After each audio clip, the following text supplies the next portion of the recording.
প্রায় ২০০ বছর ধরে পাহাড়ের মাটিতে মিশে আছে মৌলভীবাজারের চা শ্রমিকদের শ্রম আর ঘাম।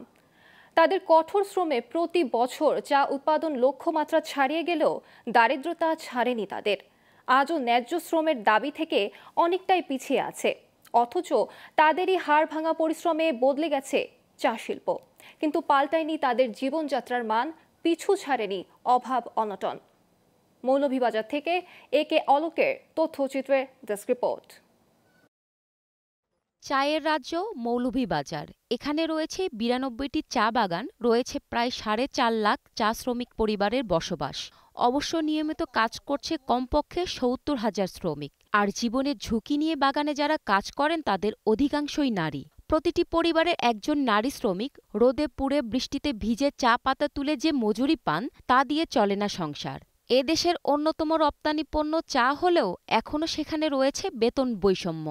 এখানে শুধু নামকে বাঁচতে কোম্পানিরা সবসময় বলে আমরা সবকিছু পাই, কিন্তু শ্রমিক কলোনি পরিদর্শন করলে বোঝা যাবে যে শ্রমিকরা কত কষ্টে আছে। ঘরে থাকি আমরা, গরু ছাগল বউ বাচ্চা নিয়ে সব এক ঘরেই থাকে, কি করবো, কই যাইমু। দ্রব্যমূল্য অনেক দাম, কিন্তু আমার মজুরি 170 টাকা।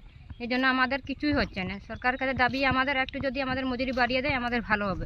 চা বাগানের শ্রমিকরা জানালেন, কয়েক বছর ধরে আন্দোলন করে তাদের দৈনিক মজুরি ১২০ টাকা থেকে বেড়ে হয়েছে মাত্র ১৭০ টাকা। বলা আছে মিটিংয়ে টাইপের ঘর দেওয়ার কথা, কিন্তু আসলে তারা মিটিংয়ে টাইপের ঘর দেয় না। ওই ব্রিটিশ আমল, পাকিস্তান আমলের যে ঘরগুলো আছে, পাকার ঘরগুলি দেখবেন গার্ডেজ দিয়ে ঝরে পড়ে যাচ্ছে, ফেটে যাচ্ছে, ভেঙে যাচ্ছে। চা শ্রমিকরা পিছিয়ে আছে একথা মেনে নিলেন চা বাগানের কর্মকর্তারাও। জানালেন তাদের অবস্থা উন্নয়নের জন্য প্রয়োজনে এগিয়ে আসতে হবে সরকারকে। অনেক বাগান কষ্ট প্রোডাকশনের নিচে দাম চা বিক্রি করতে হচ্ছে, যার ফলে অনেকে শ্রমিকদের বেতন দিতে পারতেছেন না।